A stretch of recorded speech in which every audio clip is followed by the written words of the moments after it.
નમસ્કાર, આધ્યાત્મિક મહાશક્તિમાં હું મોનાલી સોની આપ સૌનું સ્વાગત કરું છું। આજે આપણે વાત કરી રહ્યા છીએ મન અને ચંદ્ર। જે મનનો કારક ગ્રહ છે તે છે ચંદ્રમા, અને ચંદ્ર અને મનને એકબીજા સાથે કેવી રીતે સાંકળવામાં આવે છે તેની વિશેષ ચર્ચા કરીશું। જ્યારે આપણે જ્યોતિષ શાસ્ત્રની વાત કરીએ તો સૂર્ય જે છે તેને મુખ્ય ગ્રહ માનવામાં આવે છે, અને ત્યારબાદ ચંદ્રને પણ તેને સંતુલિત જ ગ્રહ માનવામાં આવે છે। જેમ સૂર્ય આપણને ઉર્જા આપે છે, આપણી આત્માનો કારક ગ્રહ છે, તેવી જ રીતે ચંદ્ર જે છે તે આપણા મનનો કારક ગ્રહ છે, એટલે તેણે આપણા મન ઉપર કાબુ કરેલો છે। ચંદ્ર એટલે આપણા જે આ ઇમોશન્સ છે, જે આપણા વિચારો છે, જે આપણી ભાવનાઓ છે, તેને ચંદ્ર સાથે સાંકળવામાં આવે છે। ચંદ્રને જળ સાથે પણ સાંકળવામાં આવે છે, અને ચંદ્રને ધન આપણી સંપત્તિ સાથે પણ સાંકળવામાં આવે છે। ત્યારે આપણે વાત કરીએ કે આપણા મન ઉપર જ્યારે આપણો કંટ્રોલ નથી થતો, એટલે કે આપણા વિચારો જે છે તે અતિ વધતા જ જાય છે, જેના પર તમે કાબુ નથી મેળવી શકતા, તો આવું શા કારણથી થાય છે, તેની સાથે ચંદ્રને કેવી રીતે જવાબદાર માનવામાં આવે છે? તો તમે સાંભળ્યું હશે કે જે ચંદ્ર જે છે તે જ્યારે વધતો હોય છે ત્યારે ઘણા લોકોને મનમાં ખૂબ જ સારા એવા ઉત્સાહ આવતા હોય છે, પરંતુ જ્યારે ચંદ્ર એટલે કે અમાસની તિથિ આવતી હોય છે ત્યારે વ્યક્તિ ખૂબ જ નર્વસ થઈ જાય છે। એટલે કે જ્યારે ચંદ્ર વધતો હોય છે ત્યારે પૂનમની તિથિ આવે છે, અને જ્યારે ચંદ્ર ઘટે છે ત્યારે અમાસની તિથિ આવે છે। તો આ જ્યારે તિથિ રૂપાંતરિત થાય છે, તેમાં બદલાવ થાય છે, ત્યારે વ્યક્તિનું મન પણ બદલાય છે। ઘણા લોકો જ્યારે ચંદ્રની વધતી તિથિ એટલે કે પૂનમના દિવસો જેમ જેમ નજીક આવે છે તો વ્યક્તિમાં એક પ્રકારનો ઉત્સાહ, કામ કરવાની ક્ષમતા ખૂબ જ ઝડપથી વધી જાય છે।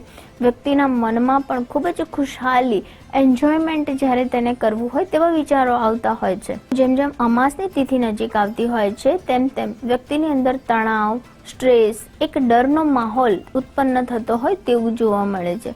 તો શા કારણથી તેને આવું થતું હશે? તો જરૂરથી કહી શકાય કે ચંદ્રમાં તેની કુંડલીમાં જ્યારે બિરાજમાન સારી અવસ્થામાં હોય ત્યારે તેવો વ્યક્તિ ખૂબ જ પોઝિટિવ હોય છે, તેના વિચારો ખૂબ જ સકારાત્મક હોય છે। પરંતુ જો વ્યક્તિની કુંડલીમાં ચંદ્ર છઠ્ઠા, આઠમા કે 12મા ઘરમાં બિરાજમાન હોય છે તેવા વ્યક્તિનો ચંદ્રમાં અશુભ ફળ આપતો હોય છે।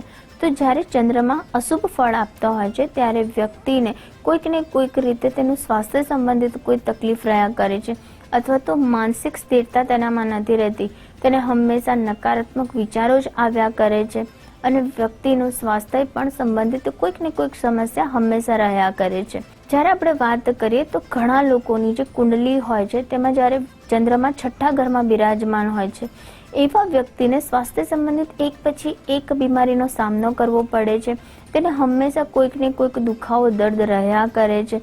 તે વ્યક્તિનું એક દર્દ પૂરું થાય છે ત્યાં તેને બીજું દર્દ આવી જાય છે, મતલબ કે સ્વાસ્થ્ય સંબંધિત હંમેશા વ્યક્તિ નિરાશ રહેતો હોય છે। જ્યારે વ્યક્તિની કુંડલીમાં શનિ અને ચંદ્રમાની યુતિ થાય છે ત્યારે પણ તમે જોશો કે તેવો વ્યક્તિ ખૂબ જ નકારાત્મક વિચારસરણીવાળો હશે, તેને હંમેશા નકારાત્મક એટલે કે નેગેટિવ વિચારો જ આવ્યા કરે છે।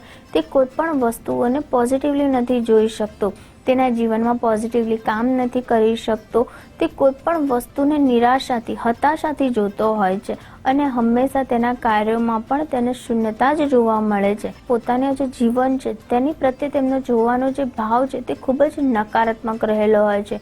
ક્યારેક તેમને વારંવાર સુસાઇડેન્ટલ થોટ્સ પણ આવતા હોય છે, તેમને જીવન જીવવાની ઈચ્છાઓ નથી થતી। ત્યારે પણ કહી શકાય કે ચંદ્રમાં યા તો કેતુ સાથે બિરાજમાન છે, શનિ કાં તો રાહુ સાથે બિરાજમાન છે, માટે વ્યક્તિને આવા નકારાત્મક વિચારો આવે છે, તેને જીવવાની ઈચ્છા નથી થતી।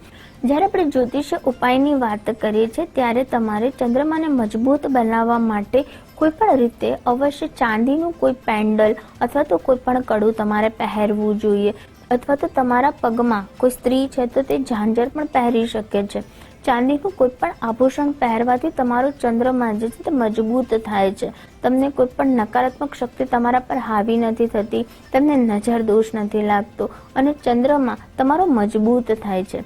સાથે સાથે હંમેશા જો તમને સ્વાસ્થ્ય સંબંધિત તકલીફો રહેતી હોય તો તમારે ચાંદીના ગ્લાસમાં પાણી પીવું જોઈએ, ચાંદીનો બને તેટલો વધારે ઉપયોગ કરવો જોઈએ। ચાંદીના વાસણમાં જમો છો કે ચાંદીના ગ્લાસમાં પાણી પીવો છો, અથવા તો ચાંદીની વાડકીમાં થોડુંક એવું દૂધ તમે ઠંડુ રાખીને તે દૂધ પણ પીવો છો તો પણ ચંદ્રમા સંબંધિત જો કોઈ સમસ્યા છે તો દૂર થાય છે, તમારું મન શાંત બને છે, સ્થિર બને છે, તમારા ગુસ્સાને, તમારા વિચારોને તમે કંટ્રોલ કરી શકો છો.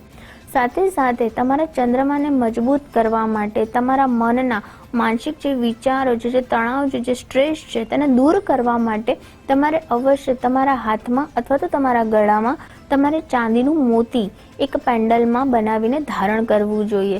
ચાંદીનું મોતી તમે જ્યારે પહેરો છો તો તે તમારા ચંદ્રમાને મજબૂત કરે છે. જ્યારે ચંદ્રમા મજબૂત થાય છે ત્યારે માનસિક સ્વસ્થતા, સ્થિરતા તો આપે જ છે, સાથે સાથે ધન સંબંધિત જો કોઈ સમસ્યા છે તેમાં પણ તમને ચોક્કસથી સુધારો થતો જોવા મળે છે. ઘણીવાર વ્યક્તિનો ચંદ્રમા નબળો હોય તો આ પ્રકારની વ્યક્તિ ડરી ખૂબ જ ઝડપથી જાય છે, તેને નકારાત્મક વિચારો આવે છે, તેને હંમેશા જ્યારે તે એકલો હોય ત્યારે તેની આજુબાજુ કોઈ હોય તેવું તેને ભાસ થાય છે, તેના કારણે તે હંમેશા ચિંતામાં, તણાવમાં રહે છે. તો આવી વ્યક્તિએ જ્યારે પોતે રાત્રે સૂઈ જતું હોય ત્યારે પોતાના જે માથું છે ત્યાં આગળ તેણે એક પાણીનો ગ્લાસ રાખવો જોઈએ, તેમાં પિંચ ઓફ મીઠું એટલે કે સોલ્ટ તેણે નાખવું જોઈએ અને ત્યારબાદ તેણે સવારે જ્યારે જાગે છે ત્યારે આ પાણીને 7 વાર પોતાના માથેથી ઉતારીને ટોયલેટમાં ફ્લશ કરી દેવું જોઈએ.